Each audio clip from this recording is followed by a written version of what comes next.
Okay, our next match we had Becky Lynch defending the SmackDown Women's title versus Alexa Bliss in a tables match.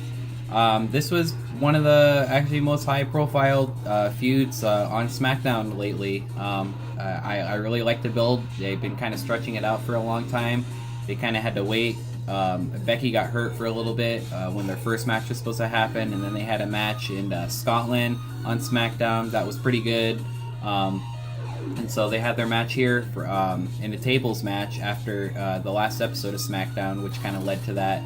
And this was pretty solid. I gave it 3 1/4 stars. I was kind of hoping for a little more, but I thought it was still done really well.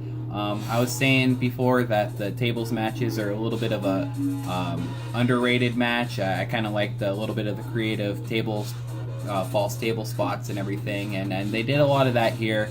I was kind of hoping to see Alexa do a little bit more. I know this isn't really the environment to have like kind of a full-on wrestling match, because there was a lot of setting up the table and just keeping it like as a brawl and stuff. So they gave him a lot of time, of course, and I'm glad they did.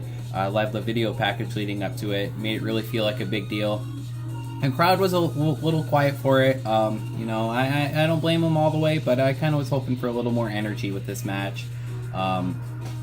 Would have liked to see Alexa do a little bit more in between, setting up, except she was just pounding away on Becky. And again, they're brawling and stuff. It's a personal feud, so we don't want to do too many like wrestling holds and stuff in this situation. But a lot of good false table spots.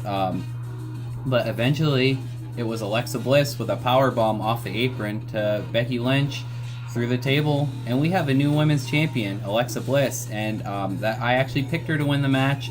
I was saying that this was tables matches are usually a way to get kind of like a lower person to win a title or win the match, and it wasn't even done in a fluky way, but putting them through a table is not really pinning them or submitting them or anything. So that was a perfect way to get her the title. I thought she definitely deserves it.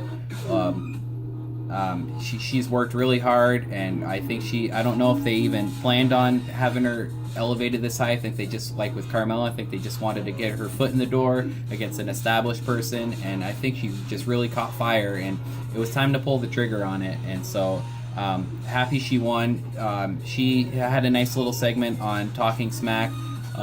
At first, she was kind of out of character. At first, she was crying and talking about her parents being there, and that's fine. I don't mind seeing that. Maybe not so much like on the programming. It's still Talking Smack a little different. I like to see that maybe still like in some sort of segment.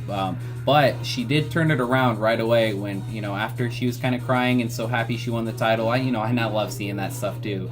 But you kind of want to see her stay in character, and she did when Renee asked her if Becky deserves any praise for anything, and right just like that in an instant she said Becky doesn't deserve anything and went right back into character, and so she turned that around really well.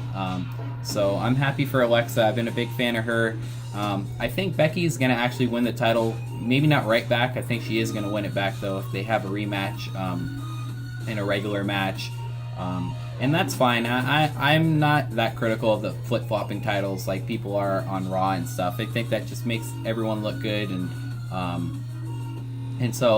I think Becky should be a strong champion going into WrestleMania. So I think she is going to win the title back, but I'm really happy that Alexa has a title win on her resume now. So good for her.